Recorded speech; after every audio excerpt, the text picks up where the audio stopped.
I was trying to watch it live, but then kept getting distracted by meetings and calls and things. But I was trying to get the energy of it. And it Yeah. always surprises me how juvenile the House of Commons is and how petty they are at the oohs, no's, and the.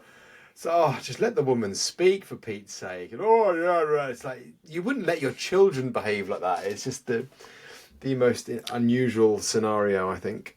There's a lot to love about the House of Parliament and British democracy and the tradition and kind of the way it's inspired other parliaments across the world. But I totally agree with you. Like the way that they're behaving with these things is just wrong. The way they're voting on things is wrong. Yeah. The way that you have this crazy two-party system is wrong. I mean, it's just there's so much stuff that might have been great 150 years ago, but it's so anachronistic, and it's just like, can it not please reform itself? Yeah. But yeah, Watching Rishi ignore the jibes and pretend to be reading off of his peers left and right, and obviously listening, but obviously just pretending to read notes and ignore by virtue. It's just funny yeah, how silly they are. But yeah, yes. lots to speak about. Let's dig straight in. So, what is happening in European VC this week? I think we're going to be fairly UK centric. We have the autumn budget. We have ARM. We're going to speak about ARM going toe to toe with Nvidia, which is really, really interesting. We're going to dip into Germany, VW's profit warnings, and obviously BMW and Merck are not far behind. Boeing, could they spin out their space department? That might be quite an interesting chat. Can startups thrive in the age of AI? Another really interesting one, Meta is going alone because no one wants to play nicely with poor old Zuckerberg. So on search, they might build their own search engine. And then one of yours, Mads, looking at football regulation of all of the crazy, wonderful things. So starting at the top, the big whack, the autumn budget happened as of recording this podcast about 4 hours ago. So just to tee up, so this is Labour's first one in 14 years. Obviously, Reeves' first stab at the podium. And when I was listening to it today, her opening mantra was invest, invest, invest. So that was kind of music to my ears. I'm sure the same for you.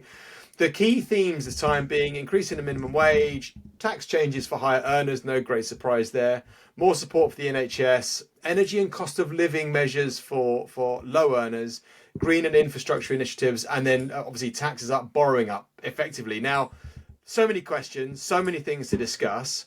They talk about stability. Will this create the stability that they've been banging on about forever? And what else is going on specifically for you, Mads? And let's dip into like founders and startup and VC. What's going on? Yeah, absolutely. I mean, look, with this thing, it's easy to be a Debbie Downer, right? You got a Labour government, they're going to raise some taxes. It's easy to sort of be, really negative about the whole thing. I was actually prepared to give the government some credit for plugging the fiscal gap, trying to get the finances on a path to profit, investing in repairing broken public services because they are broken and they need fixing in some way. It's not. We got people on wait lists for the NHS for 18 months. It's not serious. It doesn't feel like a serious modern And that's country. regardless of COVID, right? I mean, the COVID was obviously an extra challenge, but this is massive decline 10 years. Yeah, absolutely. And we borrowed billions to try and fix the COVID issue. It's not like money was not put into trying to address it, but you still have these lingering issues. And also the fact that there's a focus on investment, both in infrastructure and in technology, to really help make the government more productive. So I think all of those things is kind of, directionally that feels like the right thing to do. You got to be serious about it. And there's going to be some costs, of course, but it's part of repairing things. Now, it was widely believed that the right kind of investments would be positive for the long-term growth of the country, and therefore that bond investors would look favorably upon the right kind of investment. However, what's actually happened this afternoon, so as Rachel Reeves was speaking, yields were coming down, so the kind of meaning that bond prices were going up and investors were sort of saying, maybe it's not so bad. But actually what's happened this afternoon is that yields have spiked And it looks like the government potentially went too far in the combination of tax and spend, and that investors have been spooked a little bit. And so clearly, if rates are kept at an elevated level, that's going to dampen overall economic growth, and that's exactly the opposite of what the government wanted. So I'd say the jury is a little bit out here about, whether they calibrated it correctly or whether they got it wrong at a macro level. Now, at a micro level, lots of tweaks to taxes and spending. Some of them, capital gains tax rates are going up.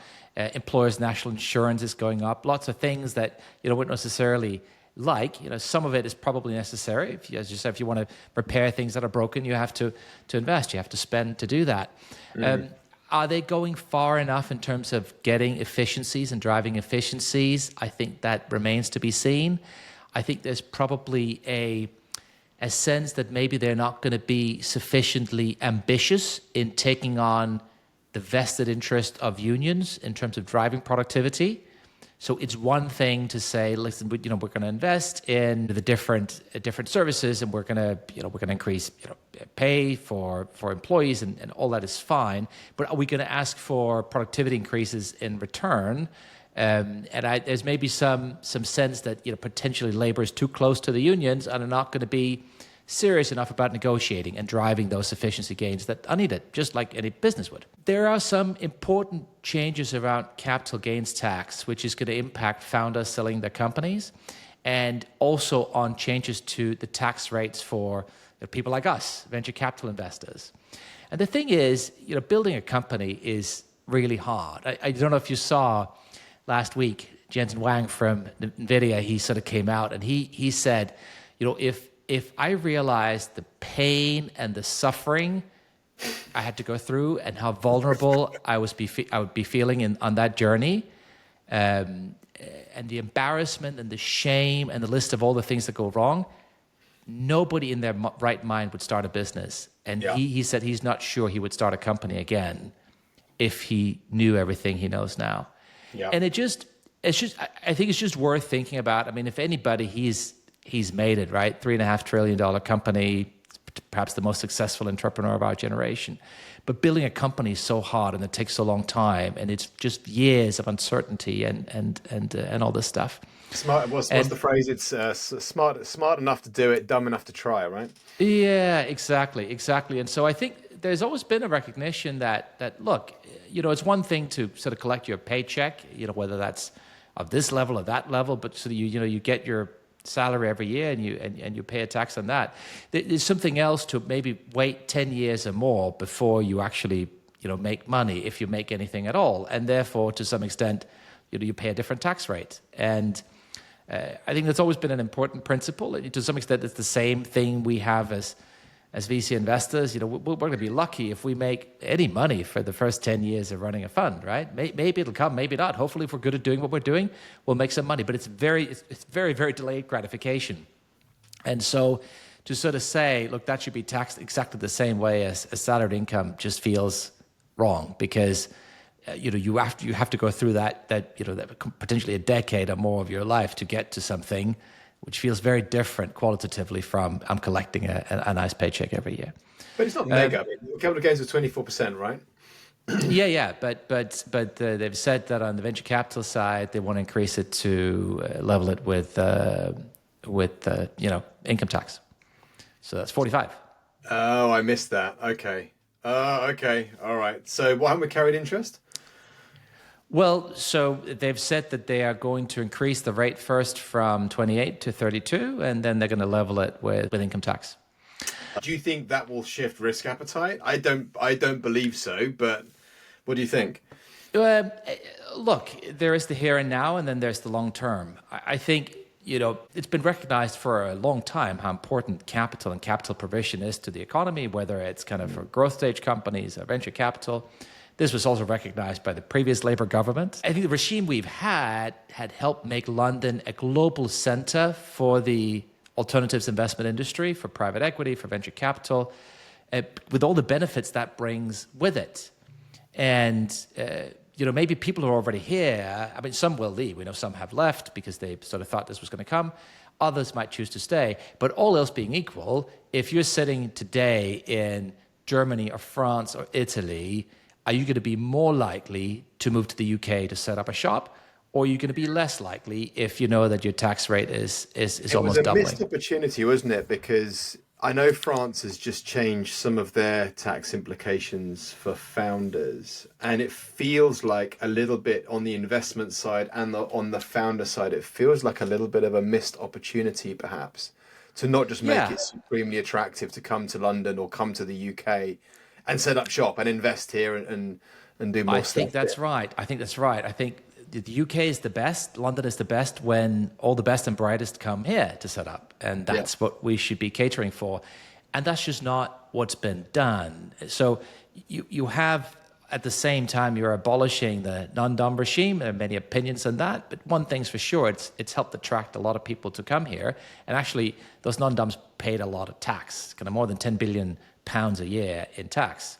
And then you have the kind of the founders, the entrepreneurs, etc. So I guess I would have liked to see a little bit more of it open for business, come here to invest, to build, to grow, to make, and not just, well, we're going to increase the tax rates, we're going to remove non-dom, we're going to do all this stuff that made the UK very attractive, but what are we going to replace it with instead? Well, some more, if I'm unkind, I'll say kind of some more handouts for the unions.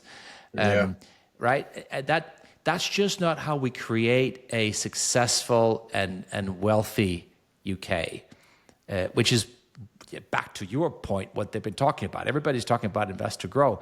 Well, It's that's where the fairly investment's going to come counter, from. isn't it? It's fairly Yeah. counter to the opening mantra of invest, invest, invest. Oh, but we're not going to quite set the right frameworks to deliver on that because it feels like a political mandate to be perceived that what was around the social web this week? It was Starmer's definition of a working person, I think, was one of the big stories. And there were loads of other reports in the tech press and sifted of tax advisors being inundated with phone calls from investors and founders about how they can sell or circumvent the regulations and laws they thought were going to come in. So it doesn't feel very aligned with invest, invest, invest. Oh no, maybe we won't. Maybe we'll just make that a little bit tricksy. So I think that's a shame. It's a bit of a missed opportunity, and it would just have been great to see, if they'd said, look, we're going to abolish non-dom, but here's what we're going to do instead, because we still want all the best and the brightest to come here, and we still want the UK to be the most attractive destination for investors to be in, to work in, and to invest capital. And it's like you could do the first, but you also have to do the second. And if you just do the first without the second, it's like, what are we really trying to do here? It's almost like they don't get the Yeah. innovation piece. I think what I really wanted to see was more on an understanding and awareness of where that innovation piece happens. Yeah. And it feels like it hasn't been supported. But sorry, I interrupted you. Yeah, no. So that's it. So it feels a little ideological. I could see that the proposed budget changes, kind of the benefits they are budgeting in the outer years, kind of 28, 29, are only 85 million pounds a year. So why are you going through all this stuff if you don't think you're going to get more out of it? And is that because, well, actually, you do expect to be watering down the changes over time, you don't really mean it, and you're just trying to, I don't know, fly the flag for party political purposes? Or do they expect that the plans will backfire and people will leave? Or it's not really clear how they arrived at the numbers. So these are the OBR numbers that are sort of independently assessed. But yeah, there's definitely more work to do here. I think if they do a mic drop and leave it at this, I can see why guilt rates are going up. It's not creating a lot of comfort that Well, they that'll have be the made the measure. right decisions. I guess by the time this goes out on Halloween of all days tomorrow, I think there'll be the markets will definitely react. I guess there are some levers to pull. Interest rates. I mean, I remember hearing Reeves talking about inflation dropping at 2% over the next 5 years. Hopefully not because no one's doing anything and there's nothing to curb, but we will see. I guess there are a few other potential levers they can pull.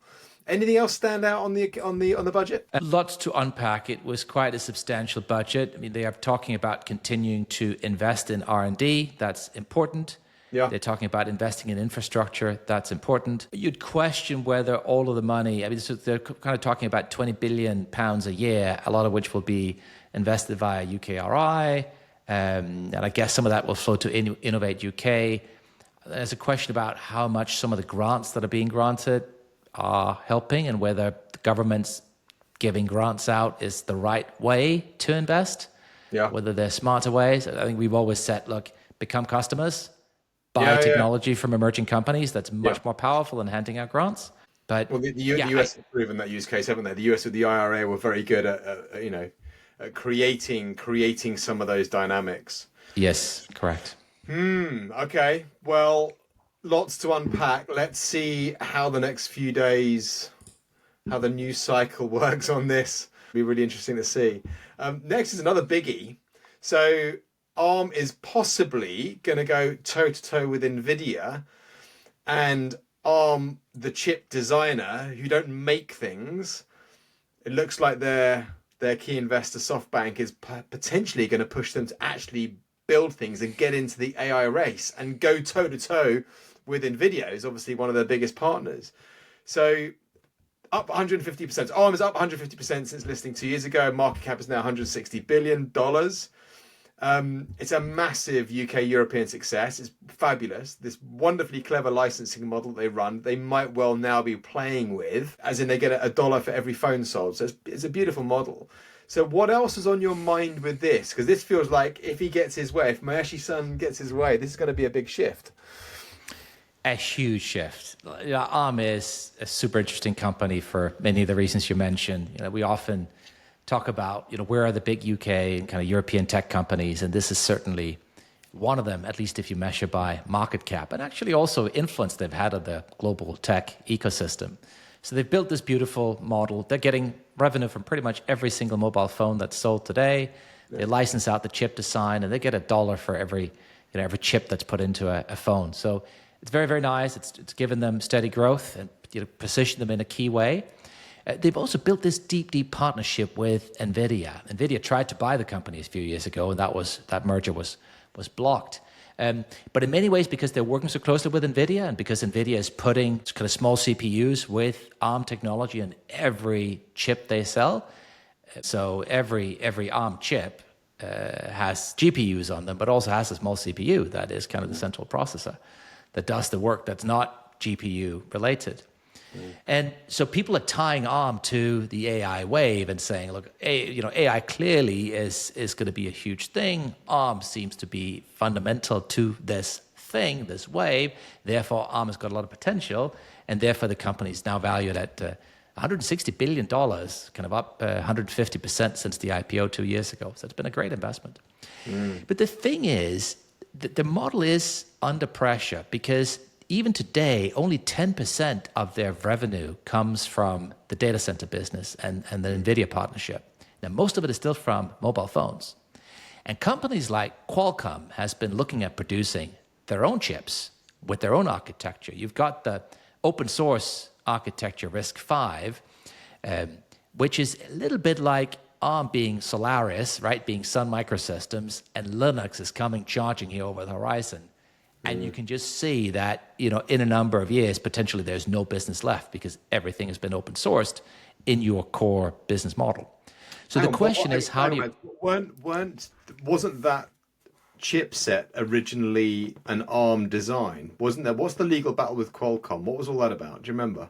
Well, you're absolutely right. So Qualcomm purchased another company, continued to develop on their IP, and then wanted to turn that into their own new chip line that was not kind of tied to paying royalties or license fees to ARM.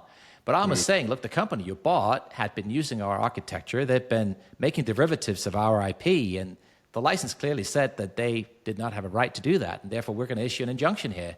And so that new chip you designed and want to sell, well, guess what? The courts are going to put a cease and desist on that, going to stop it. But that means they're effectively now in kind of lawsuits and fighting with their own customers. And so how do you get out of this? And I think you can easily see something similar happening with Nvidia. Today, Nvidia is very happy to pay Yeah, a they're bit of all money friendly. to, I've seen them yeah, a both couple, in a bunch what, of a couple pods. They're hundred all million, pretty friendly, aren't they? All chatty, chatty. a couple of 100 million a year to Arm is peanuts for Nvidia. There's no doubt. But if you're Arm and if you're Mayoshi Son and you look at this business and you're like, okay, well, our mobile chips business is going to go away because all our existing customers, they're going to use open source architectures to build their own chips. Then where does that lead you? And what they've concluded is, well, it'll probably mean that we'll have to make our own chips. And once you've said, well, let's make our own chips, well, the most valuable chips right now are not mobile chips, they're AI chips. So why don't we make those too? In which case, you go head to head with Nvidia. And so Your own customer, your own channel. But don't absolutely SoftBank own 90%? Don't they own a massive correct. chunk of Arm? They have a massive chunk of it, and they're looking at this asset and they're saying, well, we're damned if we don't, and we're damned if we do.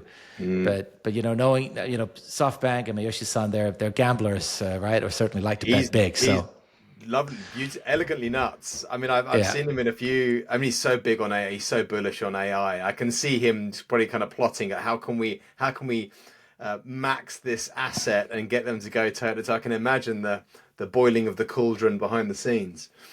So bull and bear case. Kind of the bear case is that it all falls apart. The AI initiative doesn't manage to make any dent or take any share, neither in training or inference in the AI space. Why? NVIDIA's got such an incredible stack. It's completely locked up with CUDA. They've got all the layers. Very, very hard to get out of that ecosystem. So how do you compete against that? And it's quite possible and probable that NVIDIA won't be able to compete there. They might, but it looks like more likely than not that they won't. And similarly, it's possible that they just won't be able to manufacture chips at the scale to compete with the Qualcomms and the Samsungs of this world. In which case the business falls apart. So that's the bear case. Where would production be? If he gets his way, where are they going to actually build this stuff? I don't know that they've decided that yet. Cambridge, is it?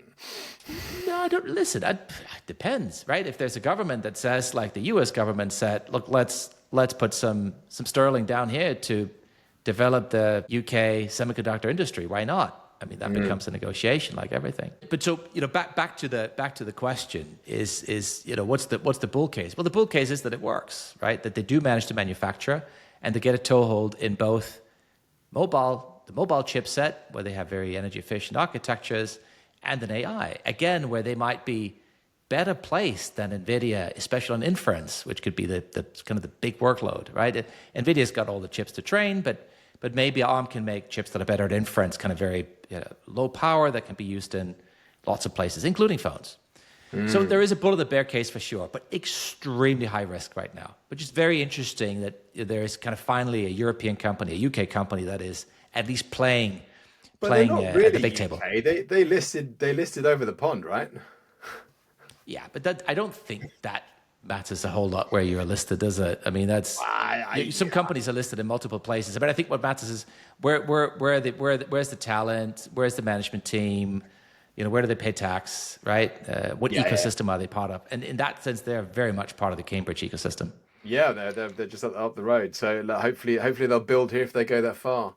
Talking about building, so next up, we talked about this last week, but Volkswagen, second profit warning, it's looking even more challenging, and BMW and Mercedes have followed suit with profit warnings, blaming this kind of weak EV transition, the China slump, and just the general market malaise. I mean, having bought a Volkswagen not so long ago, a very snazzy Golf, I think they have a massive quality issue. And I think, there's been these kind of many compounding challenges over the years that have created this slump. So this is obviously massive. We talk about this a lot, but is there anything else that you wanted to specifically dig into with this profit warning? Well, I think it sort of connects a few other dots we've been talking about. And I saw we had Boeing on the list as well in their space program. It's when companies lose sight of their core identity and why they're here. Why they become too full of their own success, right? And they rest on their laurels. And I think for some time, it was just taken for granted that the Germans made the best cars in the world, and they are beautiful, right? The Porsches, the BMWs, the Mercedes of this world, incredible cars. But when you then forget, to your point, about the quality, when you roll out new models, when you try to enter the EV space without kind of living up to the brand promise of that incredible quality, when you disappoint your customers, well, you erode the very fabric, the very essence of who you are. This is to Boeing's point. If you're an airline company and you can't make aircraft that can get people safely from A to B, Yeah. why do you exist? Or get people back from the ISS. I mean, they screwed the pooch with that recent space launch. That was hyper embarrassing, especially after the 737 Max or 787 Max, whatever the airline is. I mean, this is, and all the industrial troubles Boeing is going through. This is just not good. And it goes exactly, and it goes to show that it's not just a single. It's symptomatic of underlying cultural issues in a business where you've lost sight of why you're there. And I think to some extent, we've been at risk of that in Europe, in the European industrial sectors, in automotive. We've taken this superiority that we've had so long for granted, right? There was a view that it would be impossible for the Chinese to create a car that could compete globally. They're great. Except I mean, it wasn't. I was in Hong Kong recently, and I was in a BYD. I don't know what the model was, but it was a very impressive. I can see why the EU is, setting up tariffs up the yin yang to block Chinese EVs because they're bloody good. Yeah. So, but we know where that ends, right? I mean, my good Brazilian friends, they have this saying that, Brazil is the country of the future and always will be. They've been experimenting with tariffs and protectionist structures, and we just need to guard our own industry a little bit more for a little bit longer, and then we'll come into our own right and we'll be competitive. But you get caught in this trap of just never being good enough to compete globally. And guess what? Yeah, that is the road to mediocrity. Yeah. And that's where you're going to end up. And it's this road that we are on if we're not careful. So I think the reason why we bring it up is sort of just to remind all of us that the bull case for venture capital and technology and investing and next generation is that if it goes well, we can become, as a nation, as a society, we can become more affluent and we can create the wealth that we all need to create good countries, good institutions, good services for our citizens. But if we don't get it right, if we get this wrong, if we don't get our act together, the alternative is also pretty scary. So whether you are inspired by kind of positive outcomes or by running away from negative outcomes, I think we kind of got both staring in our face right now. It's decision time. Well, AI is going to be a big part of the solution. And I was reading this week an article in the Harvard Business Review, which was titled, "Can Startups Thrive in an Age of AI?" And the reason I wanted to bring this up was I really struggled reading this because it very clearly positioned the fact that all of big tech have the money and the compute to do AI. And therefore, the only thing that startups can do is collaborate better with enterprise and come up with measures to deal with the job destruction that they posited that was going to happen because of AI. And I was like, this just doesn't smell right to me at all. Sure, big tech is producing all the foundational models and laying the groundwork for this. It's almost like I would put it as they're creating the new cloud, if you like, all of these incredible AI facilities. But that just, for me, opens the door for an incredible swathe of startups to then come through and build the tooling in the application layer.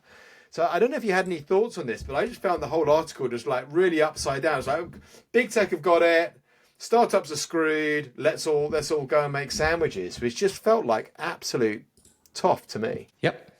There you go. I mean, what's the question here? It just felt like a really misinformed article. I just kind of expected more from HBR, to be fair, but it just felt like I kind of get it. I kind of get that, big tech is, doing AI, sure, but that's not what AI. I mean, AI hasn't even really started at the application level. How it's really going to impact business and all the stuff that I bang on about agentic workflows and that stuff hasn't really taken any root, and that's where startups and private markets will thrive, because that's what we do. Just before you move on, I mean, I think that's an important vector. AI will be incredibly important. I think it's important to remember that with the next wave of technology and with AI, it is no longer just about Silicon Valley. It's no longer just about databases and things that are already, highly digitized, and kind of all the stuff we've been doing in the last couple of decades around e-commerce and digital industries. The next wave of automation is going to be in the real economy. It's going to be where we make things, where we grow things, where we transport things. And AI has got a huge role to play there. And if we are visionary, and if we do invest, and if we drive change, we can make a very successful society. I have no doubt. But we've got to have a forward-looking mindset. I mean, so our good friend Harry Briggs shared a stat the other day around kind of installation of industrial robots. And the largest markets for industrial robots is China. And sort of at the face of it, you might say, well, that makes sense. They make a lot of stuff. They need a lot of robots. But then you turn it around and you sort of say, well, actually, where is the biggest benefit to installing robots? Is that where the cost of labor is lower or where the cost of labor is higher? And if you look at the top 15 countries, top 15 markets, the UK is not even in the top 15. So how can it be that on one hand we're saying, look, we're not manufacturing as much as we could be because labor is too expensive, but we're also not investing in automation to become more competitive? And that's where I think I was going to feel the wheels are coming off a little bit. We're just going to be a little bit more forward thinking in how we approach some of this stuff. And it's all there for the taking. I just hope there's not so much inertia baked in that we just hit it all too late, and that comes down to EU regulation and a willingness to open capital markets and get some liquidity back in. I think unless we do those two things mainly, I think we're going to be screwed. Last one is yours. So this is an odd one to throw in the mix, but football regulation. So the UK government is set to introduce strengthened legislation, which I think reading the article is more about this kind of parachute payments issue. There's obviously fans and ticket prices changes. There's ground relocations changes, but it looks like it's this kind of the financial piece, the big money piece. What's going on here, and why did you throw it in? So it was discussed last week, and I thought it was interesting because it's a little symptomatic of where I think we are in this cycle of a new government and a new administration. I think it's broadly relevant because the UK's got the Premier League, which is the world's premier football league, and it's watched everywhere. You could travel around the world, go to Texas, you chat, Premier League with the cabbie. You go to Singapore, you chat Premier League with the cabbie, right? It's become sort of a global cultural phenomenon. And so I think it's an important asset to have. And we talked before about what do we need to do to really strengthen those assets that we have, right? The City of London, our investment industry, but also things like the Premier League. And it just strikes me that what's being proposed here, I can see why it might be popular. For example, you want to create limits on the ability of clubs to raise prices, because effectively what the idea is that before clubs can raise the prices of tickets, they should ask the fans, and the fans can say no. And yes, that would seem like a popular thing, but if you think about it, is that right that we create a system where we effectively allow customers to veto the freedom of business owners to set the prices of their products? Supply and demand, baby. Yeah, and I think it's a little symptomatic of, many of us talked about, prior to the election, of the importance of actually, we've had 14 years of Tory government. They did look a bit tired. There had been a lot of noise, and it seemed like we needed some fresh thinking, a bit of a fresh direction. But some of these ideas that are coming out, we saw the budget today, which I wouldn't call an unqualified success. And also this regulation here just has me worried that they're not thinking very clearly about how markets should function and really what business needs to be successful.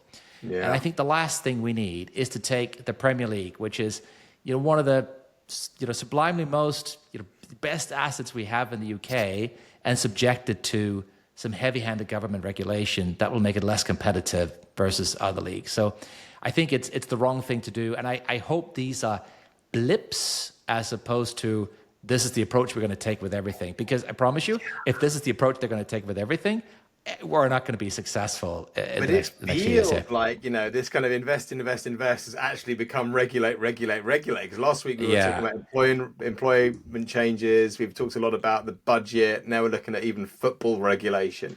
So it feels like there's one hand saying this and the other hand saying, nah, not really going to make that happen. I'm just going to say the words. Exactly. Sure. And so hopefully they're blips as opposed to a trend. But I must say, I'm starting to get a little bit concerned that maybe this is really the way they're thinking about everything. In which case, it'll be a problem. Well, let's be positive. Let's Yes. catch up next week. It's been a pleasure, my dear man. This has been The Seed, and we'll see you next week. All right. Seed number 15. Good to see you. Speak Ciao. soon. Ciao.